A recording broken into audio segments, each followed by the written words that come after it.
Hey, I'm Dr. Priyanka Venugopal, and you're listening to Weight Loss for Unstoppable Moms, Episode 2, Over-Desire and the Chocolate Biscotti. Yes, we all have those delicious favorites, don't we? Sometimes sweet, sometimes savory.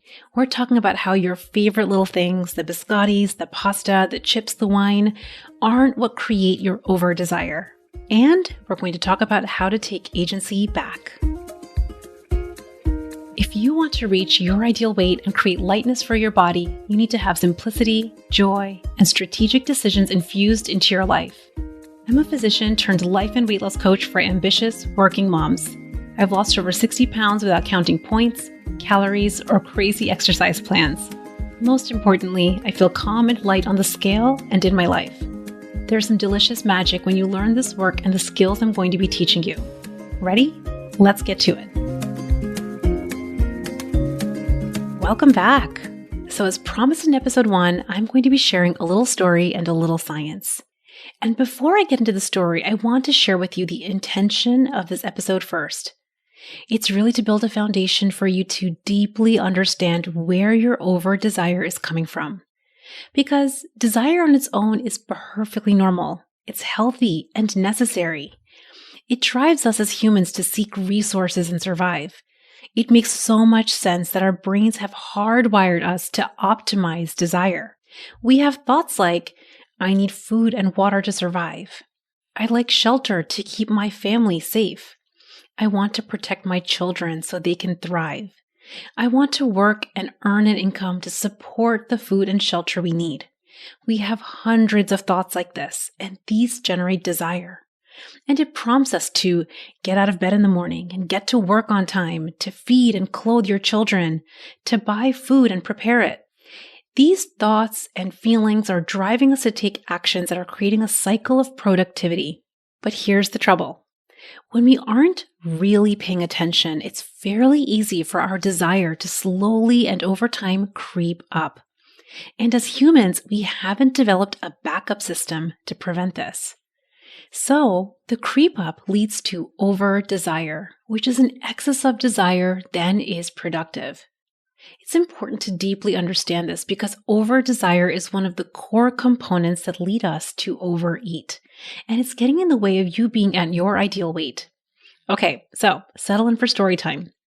So whenever I visit my parents, I make sure to go to the local grocery store because it has this little coffee shop, and the coffee shop has my favorite coffee beans. Now, we're getting to know each other, so there's one thing you have to know about me. Coffee lover is one of my favorite hats to wear. I have nothing against a nice cup of tea in the evening, but generally speaking, if you see me with a mug in my hand, it is brimming with coffee and a dash of cream. So every time I visit my parents, I go to this little store to stock up on my favorite pounds of coffee. And the last trip that I made there a few weeks ago, they happened to have these treats on display. They had cookies dipped in chocolate, pretzels dipped in chocolate, espresso beans covered in chocolate. Are you getting the vibe? I decided on the fly to get my 2 kids biscotti dipped in chocolate, and they happened to have a sprinkle of peppermint on them. Now, at the time of this recording, my kids are 6.5 and 3.5, and the halves are very important to them. They love all biscotti and biscuity types of things, and they love chocolate. So, as I get home, being the fun parent that I am, I decided with a little extra grandiosity, I would announce, I have the chocolate biscottis! And of course, as anticipated, they both squealed in excitement and came running towards me. I could see the anticipation on their little faces. But you will not believe what happened. My daughter, she's the younger one, took one look at the sprinkle of peppermint and said, "Ooh, never mind. I don't want it. Remember, I don't like that minty stuff." Okay, so I did know this about her, but I had totally forgotten and didn't pay attention, so lesson learned. She doesn't like minty things. But here's the fascinating thing. When she thought I had a chocolate biscotti in hand, she had desire. It was coming from a little story she had in her mind. Ooh, it'll be so good. Oh, I can't wait to have it. Yummy, the chocolate. I love chocolate. Her eyes were lit up as she tore into the bag. So what changed? What dampened her desire down in 3 seconds? Simply, it was a sentence in her mind. I don't really like that stuff. I don't love the minty stuff. I don't want it. and in mere moments, her fired up desire centers cooled off. She didn't have to willpower or muscle anything. Like so many of us, when we have that favorite food in front of us and we feel the swell of desire, what usually happens? Either we just give in and eat it and then overeat it, which is the more likely pattern, or we try to muscle our way, thinking about the points and the calories and the apps that we're tracking with. Or worse yet, we have it in hiding, pretend it didn't happen, we don't log it, and vow to start again tomorrow. This is what I like to call battling over desire, and it feels terrible. How often have you heard yourself say that you feel food calling to you, or you feel that special treat just calling to you from the pantry or the fridge?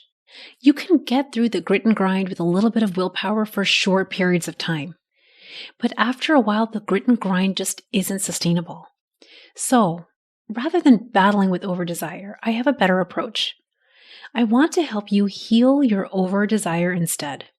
Can you imagine how much better you would feel if you weren't in battle with over-desire? I share this story because I want to reveal the power of your thinking and how a simple sentence about food can create over-desire. There are many, many conscious thoughts and stories that you have about food. Remember what we talked about in the last episode. You aren't just a biscotti lover or a pasta lover or a wine drinker. You don't just want it. You've just glued on a label or a story to yourself. You're just telling yourself, I love biscottis. You're just telling yourself, I want it. That's it. You're just telling yourself a simple sentence, and you're allowing 2 neurons in your brain to fire. The more often that you tell the stories in this way, the I love biscottis and I just want it, the deeper these neural links become in your brain, and the easier it is for those 2 neurons to familiarly fire. The more familiar and practiced your story becomes, the more boxed in you become to the confines of over-desire. And this creates habit patterns, really coming from habitually feeling over-desire. Now, I told you I'm a science nerd, so I want to tell you why this matters at a chemical level. Imagine that biscotti isn't even in front of you. You can't see it or you can't smell it, and you definitely can't taste it. But you just think of it with fondness. A little sentence. Ooh, a chocolate biscotti would be so lovely. Just this sentence releases dopamine in your brain. What? Yes! The food isn't even in front of you and your brain is having a chemical response because of the sentence. And guess what dopamine does? It lowers your threshold for decision making. So even if you weren't hungry, if the biscottis were stale or they were sprinkled all over the place with peppermint, if you think, ooh, that biscotti would be lovely, your brain will chemically lower the threshold for you to reach out and go eat it. This is what over-desire does. This actually kind of reminds me of mushrooms. I used to look at mushrooms, this is like from my childhood. I'd see them in the fridge or like thrown on pizza and immediately feel like, ugh. But over the last 10 to 15 years, my husband, who loves mushrooms, has taught me that mushrooms can actually be really delicious.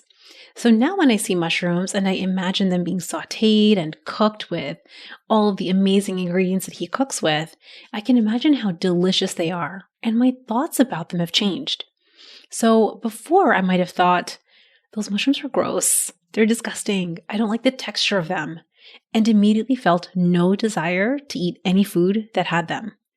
And now I can look at them, see them seasoned and deliciously prepared, and imagine like, oh, that's going to taste so good. The mushrooms were never the thing that changed. It's just my thoughts about them that did. And this is what is the power of our thinking when it comes to creating desire and over-desire. So from now on, when you feel over-desire in your body, just remind yourself of this. A little or a lot of dopamine is influencing your decision-making threshold. Now, what can you actually do about this? I want to tell you 3 steps for healing over-desire. Step 1 is just knowing that it's normal and it happens. Desire is a normal human function. And the narrator tool that I taught you in episode 1 is going to help you become familiar and know your stories. Know your familiar patterns of thinking and how you're thinking about food. Know that these are just stories. They're not facts or universal truth. My mushroom story is a perfect example. The mushrooms were never good or bad. It's just that I had thoughts about them, a story about them that made them tasty or not. Step 2, get familiar with what desire and over-desire feels like in your body. I want to help you become a ninja of your body. Women and most working moms are so disconnected. Why? Because we're used to calculating and planning from our heads. We're used to being the ninja taskmasters that are constantly calculating and trying to figure out the perfect plan. But this very valuable skill of calculating and planning has also led to a deep disconnection from your body. So this step 2, is an invitation to drop your awareness to your body again. Remember, she just wants some attention and love. I promise you, if she isn't hungry, she doesn't actually want the biscotti. Step 3 is to redirect your brain to immediately dampen over-desire. When you notice yourself in step 1 and 2, gently redirect your thinking. Just like my daughter went from, "Ooh, I want it," to, "Ooh, actually, no, I don't." Redirect your brain to something that feels believable and loving. This is what I call creating joyous relief. When you free your brain from over-desire, you will feel a joyous relief in your body because you're putting the battle weapons down and you're healing from the inside. Just think about the struggle that you have had so far with over-desire and how it's created the result on the scale and for your body. You never need to give in to over-desire ever again. And you don't need to use willpower to muscle out of it. Creating joyous relief is going to really be the work that we did together in this episode, and it's going to help you heal over-desire from the inside. So to recap, the way you think about food is creating over-desire at a chemical level. And you have some familiar stories over the years that are deeply familiar and patterned in your brain. You've been battling with over-desire, either giving in or muscling through it, and this has created your current result so far. Instead of battling it, we're going to start healing it. By going back to the narrator tool, dropping your awareness to your body, and redirecting your brain. Let yourself experience the joyous relief as you practice this skill starting today. In the next episode, we're going to talk about how over-hunger is another obstacle to reaching your ideal weight, and exactly what to do to overcome it. I want to celebrate the launch of this podcast with you, the amazing ninja moms who are ready to create some extra ooey gooey magic. To celebrate us now being in each other's world, I'm going to be giving away a pair of Apple AirPods to 3 lovely listeners who subscribe, rate, and review the show.